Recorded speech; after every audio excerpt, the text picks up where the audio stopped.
Chaque centimètre carré de la main de Matt renferme 240 récepteurs du toucher. Ceux qui sont juste sous la peau enregistrent les contacts les plus légers, tandis que ceux situés plus en profondeur sont sensibles à des pressions plus soutenues. À travers tout un réseau de nerfs, il lance des signaux au cerveau de Matt. En une fraction de seconde, le cerveau alerte les nerfs moteurs, déclenchant un mouvement précis des mains sur les commandes. 4000 nerfs guident chacune de ses mains pendant qu'il maintient l'hélicoptère au-dessus des rochers.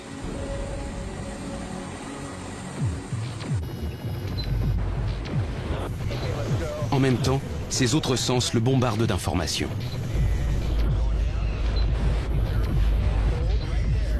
Il doit à la fois lire les données d'une douzaine d'instruments, surveiller l'horizon et écouter ce que lui dit son coéquipier qui voit ce qui se passe en dessous. On descend.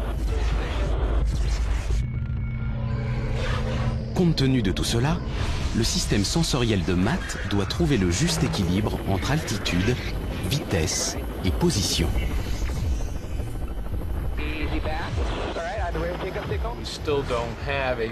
Nous n'avons pas encore inventé une machine de cette envergure qui soit capable de faire toutes ces différentes actions tout en évaluant instantanément les conséquences de chacune d'elles.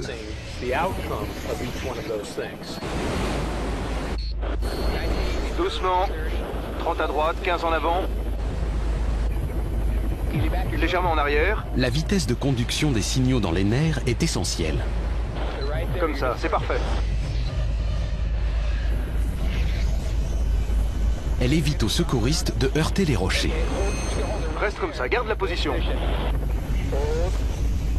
La vitesse de transmission est inhérente à la structure même du nerf. Nos nerfs sont constitués de paquets de minces cellules atteignant parfois près d'1 mètre de long qui véhiculent des signaux électriques jusqu'au cerveau et à partir du cerveau. Ils sont entourés d'une gaine de graisse qui joue le même rôle que la gaine isolante autour des fils électriques. Cette couche de graisse permet d'éviter toute interférence entre les signaux. Ils peuvent ainsi passer en trombe dans le système nerveux à 400 km/h.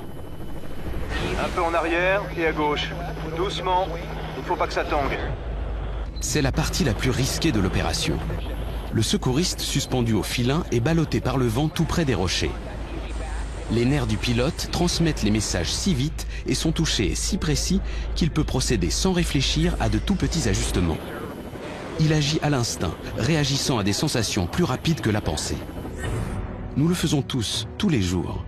C'est ainsi que nous faisons de la musique, que nous créons des œuvres d'art, que nous sauvons des vies. Restez comme ça. C'est très bien, Monsieur Gingrich. Ils ont risqué leur vie pour sauver la mienne. Et nous en sommes tous sortis indemnes. Sans eux, je ne serais sans doute plus là aujourd'hui.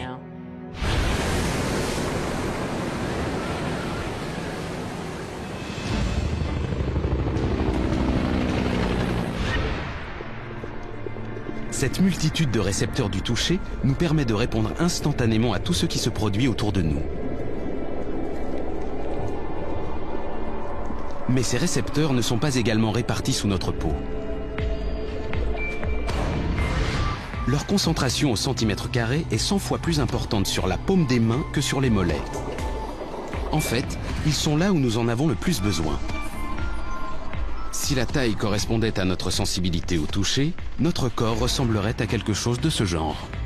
La langue et les lèvres seraient 2 fois plus grosses, ainsi que les mains, les doigts et les pieds.